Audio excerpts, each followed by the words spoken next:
Ahí sí. Muchas gracias por la presentación y la pronunciación tan correcta. Bueno, queridísimos, tengo 3 objetivos en mi presentación hoy. Voy a tratar de estrujar los 30 minutos. Reconozco que me cuesta la cosa de ser breve, así que me hacen así como un gesto si me estoy pasando. 3 objetivos. Primero, contarles qué hace Saint-Gobain y les voy a contar, porque aquí ayer les contaba y nos reíamos un poco de esto. Cuando digo, yo trabajo en Saint-Gobain, y me dicen, Salcobrán. No, Saint-Gobain. Y para ayudar digo, la Weber, la marca Weber. Las parrillas. No, tampoco. Entonces les voy a contar qué hace Saint-Gobain para que cuando ustedes escuchen, sepan y no digan ni la farmacia ni las parrillas. Lo segundo, les voy a compartir una reflexión.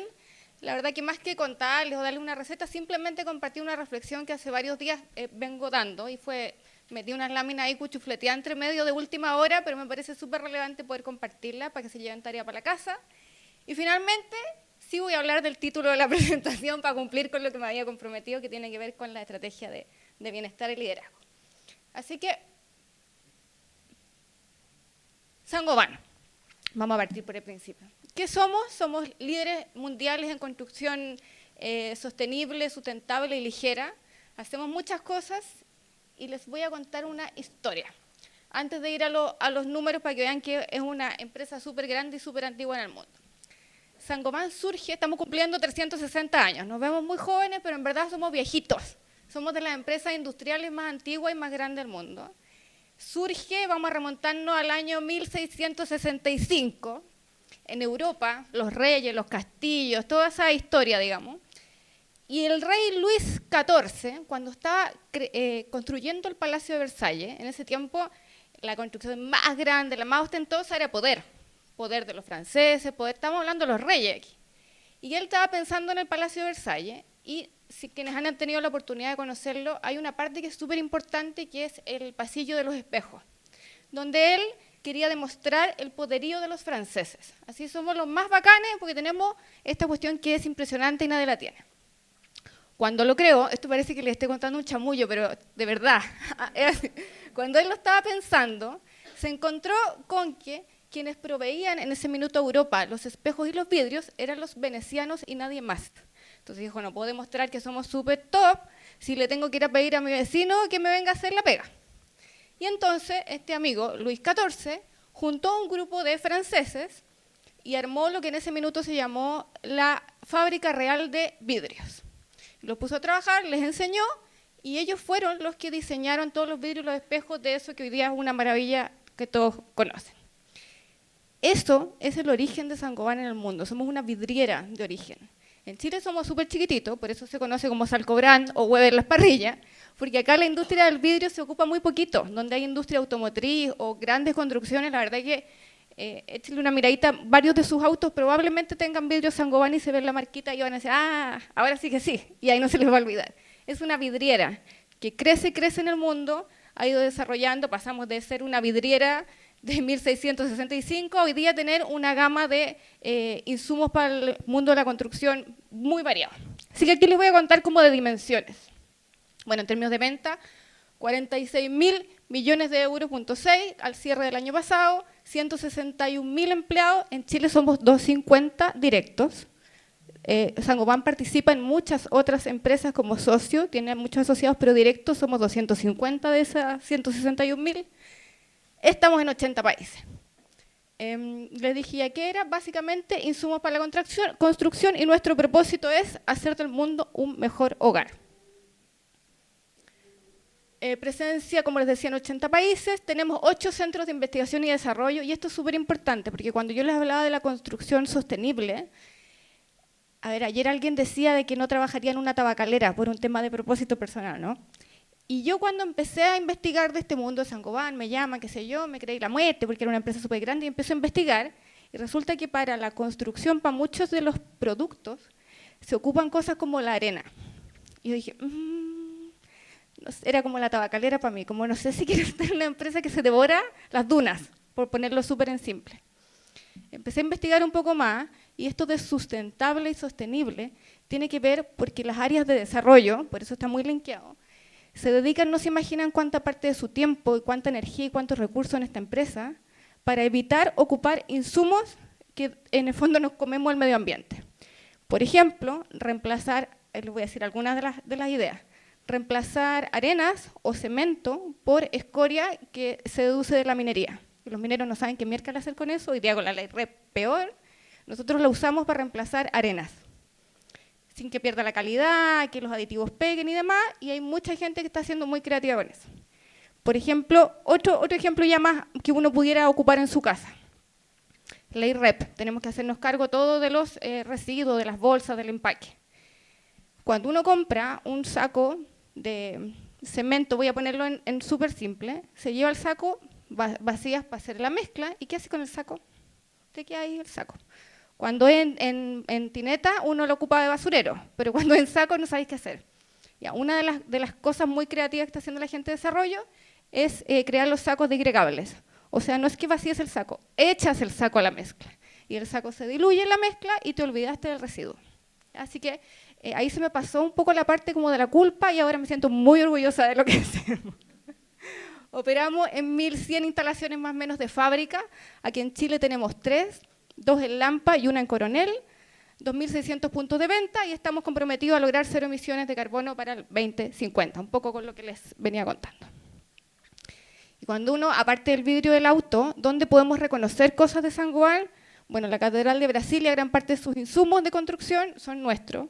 En los estadios de la Copa del Mundo del 2014 y de los Juegos Olímpicos de Río del 2016 también. Esta es una choreza, para mí es como un chiche que le cuento a mi amigo. El vidrio que protege la Mona Lisa es mío. Tengo acciones de la compañía, poquitas, pero puedo decir que es mío. El Museo del Louvre, obviamente, que eso también es una chochera súper chora en el fondo, que nos genera mucho orgullo como símbolo de la compañía, también son nuestros. Puente Marítimo de China, algunas de las partes de la construcción del robot Curiosity que fue a Marte, el Museo del Mañana Río de Janeiro y el Puente Atirantado a Sao Paulo, que es como el... Yo voy a decir aquí una cuestión bien picante, pero el puente de acá, el del video de la Miriam Hernández, de los tirantes, no sé si le huele a peligro o algo así, ya, pero es la copia de este símbolo, de este puente que es gigante multiplicado por 10 y gran parte de los insumos de esa construcción fueron de Saint-Gobain. Algunas de las marcas, algunos de los productos que acá en Chile van a encontrar. No sé si ahí está el tema de los sacos, los fraues, ahora cuando vayan al Sodimac y quieran un fraue, busquen ese. Bueno, lijas, Norton, productos Teflon, PAM, que es una marca industrial que obviamente es difícil que la vean, pero son tuberías para las obras sanitarias y mineras, grandes tuberías, discos de corte, lijas, etc. Ya. Hasta ellas saben que es Saint-Gobain, no se les ocurra preguntarme. Oh, me quedo desconfigurada de nuevo. Rayos. Vamos a improvisar, no importa. Esta la cargamos de nuevo, pero... No. Vamos a devolverlo. Yo les voy a decir lo que debió aparecer ahí que no apareció. Y ahora voy a conectar con la reflexión que les quiero dejar. Ocurre que hablamos muchísimo del liderazgo. Te voy a hacer una pregunta. ¿Quiénes de acá? Aquí cuando hago preguntas se me aprieta la guata porque no sabéis si te va a resultar o no la encuesta. Levanten la mano, porfa. ¿Quiénes han ido a un curso de liderazgo o quienes han leído un paper o de dar feedback, en el fondo para prepararse para ser mejores líderes? Topísimo. Ya, vamos bien. 50% cumplido. Le voy a pedir que levanten la mano quienes de acá han ido a un curso para ser mejores liderados. Me resultó. Bien. Nos preparamos un montón, las compañías invierten un montón en liderazgo y la gran parte de nuestro tiempo estamos siendo liderados y no líderes, ¿sí? ¿Cuántas compañías hay?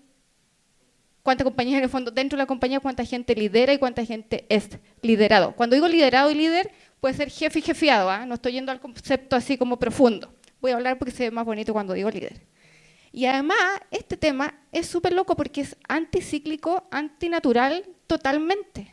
Nacemos, aquí debió haber habido una guagüita, imagínensela. Nacemos y dependemos 100% de la figura como de líder. Papá, mamá, madrina, doctor, para vivir, para respirar, para comer, para lo básico. 100% dependemos. Nada que hacer. Somos, yo creo que el único animal, si no me equivoco, que depende de todo de alguien. Vamos al colegio. Esa sí era la imagen correcta. Y ya empezamos con esta figura de un líder, aparecen los profesores, los inspectores, el profesor del taller de fútbol, etcétera, donde nos orientan, nos enseñan, nos evalúan, nos castigan, un poco más la figura como de este líder y liderado. Y soñamos con que vamos a llegar a ser más grandes para ser independientes y no hacerle caso a nadie. Vamos a la universidad y nos encontramos un poquito con ese escenario, con profesores, pero ya nosotros podemos elegir a qué profesor tomamos. Check, estamos grandes. Podemos elegir qué horario, podemos elegir si entrar o no entrar a una clase. Entonces empezamos a cobrar una independencia respecto de los líderes y con una figura que creemos que se parece más a que cuando vamos a ser grandes. Nos funciona muy bien, nos preparamos años para eso, decimos, estamos en un camino lógico a lograr nuestra independencia. Llegamos al trabajo. Chan. Ya, esa sí era la que tenía que aparecer. ¿Y qué pasa? Que nos encontramos con un señor o señora, o lo que quieran, y volvemos como una etapa súper inicial. Y que me he preparado toda la vida para no esto. Y me encuentro con un señor que me evalúa, que me pone nota, que me dice a veces hasta cómo me tengo que vestir, cuál niño, que dependo mucho de mi integridad psicológica y emocional de este señor, porque el 70% le renuncia al jefe, porque si tengo un mal día con mi jefe llego enojada a la casa, si tengo un buen día llego contenta a la casa, o sea, la emocionalidad depende de un personaje que me dijeron que yo no iba a depender, y en muchos casos las finanzas personales también, que tengo que aguantar a este señor, porque hay que irme de vacaciones a Cancún el próximo año, y nadie me preparó para esta cuestión, si yo me preparé para otra cosa toda la vida. Y más encima la empresa se gasta la mitad de su presupuesto en prepararlo a él y a mí. Nadie me preparó. Y él súper bien, porque él está en formación de líder y yo no estoy en formación de liderazgo, ¿acaso? A mí me vuela la cabeza. Y les voy a contar de dónde surge esta reflexión. O sea, lo vengo hace rato como pensando, pero les voy a recomendar un podcast que vengo siguiendo hace un tiempo de Francisco Pereira, no sé si lo ubican, que es un topísimo de la negociación. Lo admiro profundamente. Ayer le mandé un WhatsApp y le dije, mañana te voy a mencionar, te voy a robar una idea y más encima te voy a copiar una cita, solo para que después no me acuse de plagio. Pero él tiene un podcast que se llama No Negociable, de verdad que se los mucho recomiendo, donde hace una entrevista más o menos estructurada a grandes ejecutivos que han sido, podríamos decir, con carreras muy exitosas del mundo, CEOs, directores de Chile, se ha pasado por distintos países. Como la entrevista es más o menos estructurada, me he dedicado, porque ya me obsesioné con el podcast, a sacar conclusiones de qué es lo que los ha hecho exitosos y qué coinciden y qué no coinciden cada uno. Y escuché un comentario de Oscar Asbun, de la Sudamericana de Vapores, que tiene una historia tremenda, porque varios de ellos coinciden en que su éxito se debe no a que son súper buenos líderes, sino que son súper buenos liderados. Y Oscar decía que su padre le dio un consejo que decía, cuando era muy chico, cuando veas a tu jefe barrer, ponle la pala. Tiene que ver con que no barras al lado de él. No lo mirís qué lindo barre para aprender. Ponte a disposición para que él logre su objetivo, sea cual sea el objetivo. Y el barrer es súper notable, porque al final es cualquier cosa. Si es barrer, si es su carrera, si es sacar un proyecto, si es que le vaya bien en una reunión, tiene que ver con cualquier cosa, léelo y ponlo a disposición. Y muchos de ellos coinciden en que su éxito tiene que ver con haber sido buenos liderados. Haber leído bien a su jefe, haber leído el propósito de su jefe, me llama mucho la atención porque así como nos gastamos mucho hablando del liderazgo, nos gastamos mucho hablando del propósito de la organización. No necesariamente están igual del propósito del jefe. Y el otro es mucho más estratégico y de largo, y el del jefe es más táctico y de corto. Si yo no leo el propósito de mi jefe, estoy perdido. Y me gasto la vida en leer el propósito de la organización. Y parece que me debería gastar algo de tiempo en leer el propósito de mi jefe. De corto o de mediano, ¿o no? Nadie nos preparó para esa cuestión. Lo aprendí en un podcast y se los quería compartir porque lo encontré notable. Entonces, como les digo, coincide mucho y tiene que ver en el fondo, y esta es la reflexión que yo me llevo, es cómo, como organización de verdad, cómo preparo a mi gente para que sean buenos liderados, porque van a pasar mucho tiempo en su vida en ese rol. Y hasta el gerente general es liderado, po. Y está más tiempo en eso que en jefear a su equipo.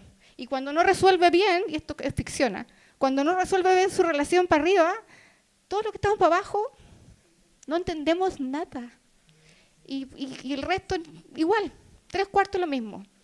Entonces, se lo quería compartir porque yo, a contar de ahora mismo, voy a meterlo en la planificación de recursos humanos de todas maneras y lo voy a meter en la conversación del comité ejecutivo. Cómo me siento yo como jefiado, como liderado, como sea, y qué hago por mi equipo, sobre todo por los nuevos que están entrando, que juraron que iban a llegar a una cuestión súper bacán. Y las nuevas generaciones, ni qué decirlo, ayer hablábamos y contábamos esta historia de cuando llegan y te hacen corazón coreano, y están como en otra galaxia, y como decía una señora, igual que yo, señora de 45, no entendemos ni una cuestión, y ahí les contaba una experiencia que tuvimos una chica en el equipo, y hace como, no sé, qué le dije, y quedamos todos como, ¿qué me quiso decir? ¿Cómo nos relacionamos desde ella? Que no sabía que eso era adecuado o no adecuado, no tenía idea si yo le iba a entender o no. Entonces, ¿cómo le enseño a ella que se va a relacionar con gente más mayor que no tiene idea de estos símbolos raros y que si yo le contesto o no le contesto no tiene que ver con que buena onda o mala onda, porque no me sé relacionar con ella? Entonces, desde una postura también, reconocer como líderes con humildad, que tampoco sabemos. Yo creo que gran parte de las personas que eyectan de las grandes organizaciones en su primera pega tiene que ver con que no cacharon cómo era ser jefiado, no se acostumbraron o no le encontraron el gusto finalmente. Y entonces emprenden, que súper bien si les va bien, pero súper fome cuando el emprendimiento es por una frustración y no por una real motivación. Parte distinto, absolutamente. Y todos tenemos que aprender, los líderes y liderados, para estar más cómodos en esa posición finalmente. Creo que el retorno de la inversión a enseñar a la gente a ser liderado es mucho más grande que en gastarnos la vida. Tiene que haber un equilibrio, pero es que estamos mucho más rato en eso. Los desafíos del líder. Ser un buen líder que se hace cargo de sí mismo, de otros que no están preparados para ser liderados, resguardando su bienestar y el de la organización y de su equipo de trabajo, sin perder de vista que él tiene que ser un buen liderado. Una cosa, facilita. Yo les digo, cuando llegan los jefes que por primera vez tienen que despedir a alguien y llegan súper complicados. Yo digo, oiga, pero mijo, si a usted no le pagan más ni por ser más lindo, ni más simpático, y mucho menos por ser más inteligente. Es porque tiene un doble rol. Es jefe y jefiado al mismo tiempo y tiene que cumplir en las dos cosas. No es poca pega. Esta lámina, obviamente, nada que ver ahí. No sé qué pasó. Chuta, se me fue. Voy a seguir improvisando porque puedo hacerlo. Sí. Voy a entrar al mundo, voy a conectar con el mundo del bienestar. ¿Me paro? Va a reiniciar. Excelente. Pero voy a rellenar mientras tanto porque puedo contar una historia. Yo tenía un jefe para conectar con el tema del liderazgo y el propósito, anteriormente, en mi vida pasada. No vamos a decir quién era, pero ya no es mi jefe. Cuando hablamos del propósito de la organización y estábamos con esto quebrándonos la cabeza, el propósito de Saint-Gobain es hacer del mundo un mejor lugar para vivir, o un mejor hogar. Es como lo que les decía, lejos, súper difícil bajarlo, como al operario en la inducción. Nosotros vamos a hacer del mundo un mejor lugar para vivir. Y además, como si no fuera suficiente como complejidad, en Saint-Gobain dicen no lo traduzcan. Making the world a better home. Hay un equipo de la empresa que dice algo de la mejor mantequilla de maní. Así es su traducción, the better butter. Entonces es súper difícil trabajar en el propósito, cuando además todo el mercado de recursos humanos te dice trabaja en el propósito, conecta el propósito, la jornada, no sé qué. Y yo le tengo que explicar a los operarios que making the world a better home. Entonces estábamos en esto de rompernos la cabeza cómo bajamos el propósito y ahí nos pusimos un poco rebeldes y dijimos vamos a hacer una bajada local para que esta cuestión nos sirva, aparte de tenerla pegada en la pared. Primero lo vamos a hablar en español. Vamos a hacer del mundo un mejor lugar para vivir. Igual es súper grande, como haciendo un súper buen fraude, voy a hacer del mundo, sí, te voy a hacer una casa que no se te caiga la cerámica, qué sé yo, sí. Pero ¿cómo lo conecto finalmente? Y definimos hacer una bajada propia, que creo que ha sido súper motivadora, al menos a mí me moviliza mucho, que tiene que ver con que vamos a hacer del mundo nuestro, o sea, de las 250 familias que se alimentan de Saint-Gobain, el mejor lugar que podamos para ellos. Y todo lo que hacemos tiene que ver con eso. O sea, si pensamos en un nuevo beneficio que esté asociado a generarle a esas 200 familias, 250, el mejor lugar para vivir. Si trabajo en liderazgo, liderazgo para que ese líder haga que esa persona tenga bienestar y llegue a su casa mejor. Si trabajo un beneficio que ojalá le llegue a la familia. De esa manera nos funcionó mucho más el propósito. Entonces aquí la invitación es primero, atrévanse a salir del libro finalmente. Es como ayer Oscar decía, me atreví a copiar, cortar, pegar y le funcionó. A veces hay que atreverse a salir un poquito del libro para hacer lo que funcione. A ver, ahora sí, estaremos en la... ¿Sí? ¿Le doy nomás? Ya, gracias. Súper. Ahí viste que estaban las manitos levantadas. Ahí está la guagua. Ya. Igual se lo imaginaron, ¿no? No estuve tan mal en mi improvisación. El super efecto. Ya, ahí sí. Ahí estamos perfecto. Gracias. Todo esto, como si fuera poco, cuando hablamos de los desafíos del líder, nos surgen como en un entorno maravilloso del libro de laboratorio que todos quisiéramos, sino que surgen entornos que anteriormente hablábamos del tema VUCA, de la volatilidad, de la incertidumbre, qué sé yo. Hoy día hablamos de BANI, que es aún peor, no lineal, ansioso. Para mi gusto, esto es un poquito lo mismo. Lo que cambia es que acá, en el nuevo contexto, hay un componente emocional que empieza a jugar. Antes era una mirada súper ingenieril, bien lineal. Hoy día te tenés que hacer cargo de las emociones también. Y eso, cuando no tienes certidumbre, cuando no tienes certeza, ni tú mismo tienes que administrarte tu emocionalidad y la de tu equipo también. Entonces genera mucho más complejidad. ¿Cómo eran las relaciones antes? Líquidas. ¿Qué nos pasa con el líquido? Pensemos, pones la mano, se siente, ¿sí? Escurre, cuesta agarrarlo, pero sabes que está. Cuando nosotros teníamos los equipos antes, todo el equipo ahí, reuniones, harta reunión, pues, en vivo y en directo, era bien líquido, porque tú mirabas las caras y tú cachabas cómo llegaba la gente. A uno vivaracho a veces, y cacha cuando alguien llega y se sienta computado, listo. Sabes que algo, no sabes qué, como el agua, escurre, cuesta agarrar, pero sabes que algo pasa. ¿Qué pasa hoy día? Gaseoso. Pasa, no lo sentimos, necesariamente no lo leemos, y tenemos que empezar a ocupar otras herramientas para las cuales no estamos preparados para poder detectar en qué contexto estamos, con los equipos, con el mercado. Esto aplica para todo, o sea, cuando hablamos de contexto gaseoso, para todo, para las relaciones también. Y acá vuelvo a mi primera conversación del líder y el liderado. Yo como liderado o jefeado, a mí me gusta el jefeado, como que le da así un estilo. También tengo responsabilidad de ponerme lo menos gaseosa posible, porque si yo llegué con los monos y tengo una reunión con mi jefe, también le puedo decir, ¿sabéis que estoy en un pésimo día? Ayer mi hijo tuvo, con todo, toda la noche no dormí nada. Hago la reunión igual, si no es una excusa. Pero tengo que ayudarle a él a ser un mejor jefe para mí, para hacer una mejor reunión. Entonces, la responsabilidad es de ambos lados y hay que ser... Y cuando eso pase, claro, si yo tengo esta conversación y mi jefe me dice, ya, pero a mí no me importa, ya, nunca más. Claramente podré llegar trasnochada por mi hijo, por carrete, lo que sea, nunca más le voy a decir. Por eso es una construcción. Pero si él me dice, ok, tomémonos un cafecito, nos tomamos un café y partimos probablemente una mejor construcción de reunión, de relación y va a tener mejores resultados. Esto no es necesariamente por la buena onda, esto es por la productividad. Porque esa hora de reunión va a rendir mucho más si los 10 primeros minutos yo dejé de ser gaseosa para él y me puse un poquito más líquida, digamos, para que me pueda tomar la reunión de mejor manera. Y lo mismo al revés. Cuando tengo reunión con mi equipo es mucho más fácil decirles, ¿sabéis qué?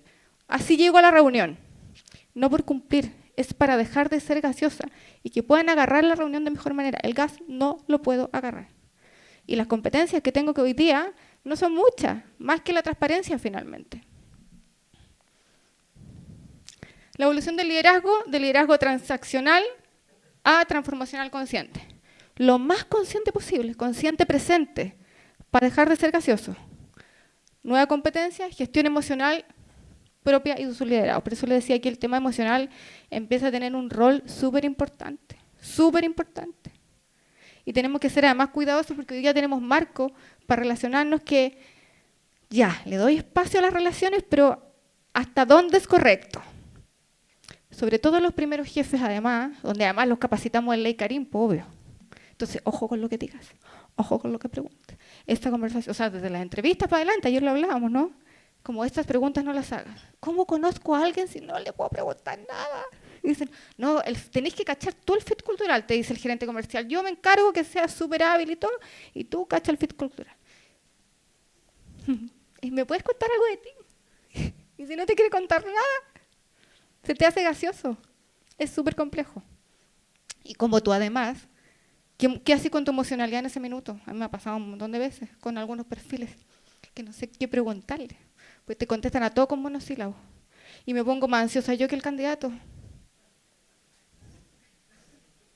Entonces me tengo que hacer cargo de mi emocionalidad. ¿Y qué hago? Que a esos perfiles no los entrevisto yo, porque no lo hago bien. Entonces voy donde mi equipo y le digo, ¿sabes qué? Viene este perfil, no me voy a echar al agua, así que no voy a decir qué perfiles. Algunos ya saben. No lo sé entrevistar. Que lo entreviste a alguien que sea súper competente en eso. Y el rol del líder como facilitador del bienestar. A mí este tema me encanta mucho y ahí conectamos esto de la mantequilla de maní que les contaba. Me van a matar si cachan en San Juan que estoy diciendo esto. Así que tú no tenés que contar. Con nuestra estrategia de bienestar. Que obviamente es una bajada de lo mismo. ¿Por qué bienestar? Y yo cuando hablo de bienestar hablo de las personas, de las comunidades, porque el impacto... ¿Me están ahora?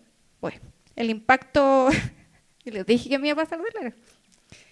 De lo que hacemos en bienestar impacta a las familias, al entorno, impacta al señor que te llegaste al semáforo y te topó un poquito, según como tú venís de la pega, es si te bajás y le pegáis un par de chuchas o si le así como... Y por dentro... Impacta mucho las horas que estamos sometidos a la gestión de bienestar en nuestro espacio de trabajo, tiene un correlato directo con nuestro bienestar general. Aquí voy a hacer a lo mejor un spoiler de la Katy Raylet de Natura.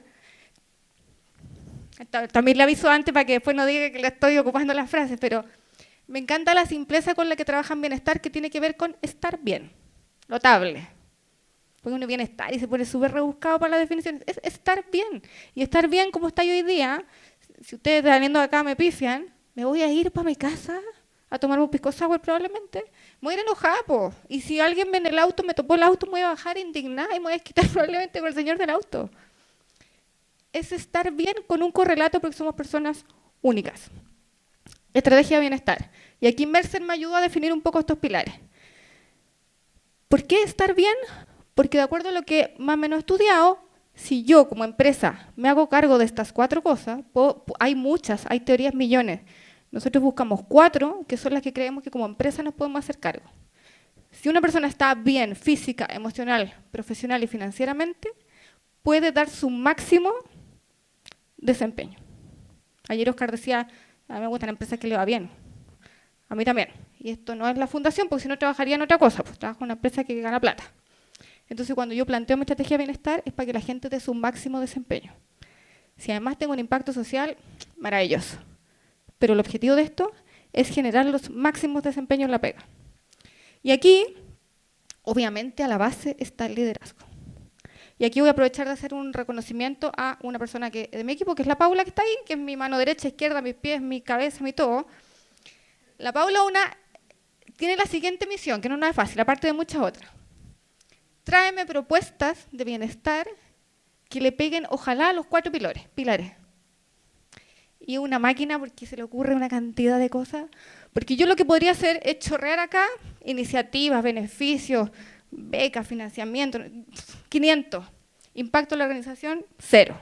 Y además no tengo ni tiempo ni mano para hacerlo. ¿Qué hago? Porque, por eso es estrategia esto.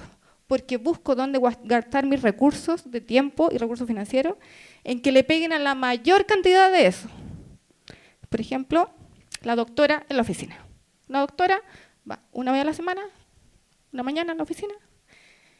Entonces, bienestar físico, emocional y psicológico, porque es como la doctora cabecera, como esa figura finalmente, porque es la misma señora que va toda la vida. En profesional, el único que no le pega directamente, y financiero, por supuesto que sí. ¿Saben cómo es fácil de vender esa historia? Dice, el médico de la oficina es súper sofisticado, no sé qué. Una vez al año, para el Día de la Mujer, la doctora se pega la tremenda pega de mirar las mujeres y le hace las órdenes médicas para sus exámenes femeninos a cada una de acuerdo a la edad. Ustedes saben que cada vez que uno va al médico tiene que ir al médico, ir a hacerse el examen y llevarle al médico, 3 días menos. Nosotros solamente nos vamos a hacer el examen, porque la doctora te da la orden y te lo revisa. Entonces, si pongamos que son 50 mujeres, gané 100 días laborales. Entonces, ¿qué te dicen en la empresa? Tráeme más de esa iniciativa, yo te pago la doctora. Bajó la cantidad de permiso para ir al médico de una manera que te retorna el sueldo de la doctora 500 veces. Y además te da la orden médica para el niño que se torció la pata. Y además la doctora más encima atiende un montón de lo que hablábamos ayer de la contención emocional, porque pasa a ser la doctora cabecera, que a veces la llamáis, porque en verdad te duele la guata y no sabéis por qué, le termináis contando que te peleaste con tu marido. Un lugar seguro. Voy.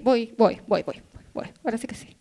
Estrategias prácticas para el líder con bienestar, comunicación abierta y segura, lo hemos dicho, fomento la autonomía y la confianza, reconocimiento y sentido de propósito propio, organizacional y de otros. Conectar el propósito de las personas, estacionen en la organización, conéctenlo, pero déjenlo estacionado, de las personas, espacios de pausa y desconexión. Y las tareas para la casa, cómo me preparo yo y cómo preparo a mi equipo para ser mejores liderados y qué estoy haciendo en cada uno de estos 4 pilares, porque voy a hacer que la gente esté bien y voy a hacer que la organización sea más productiva.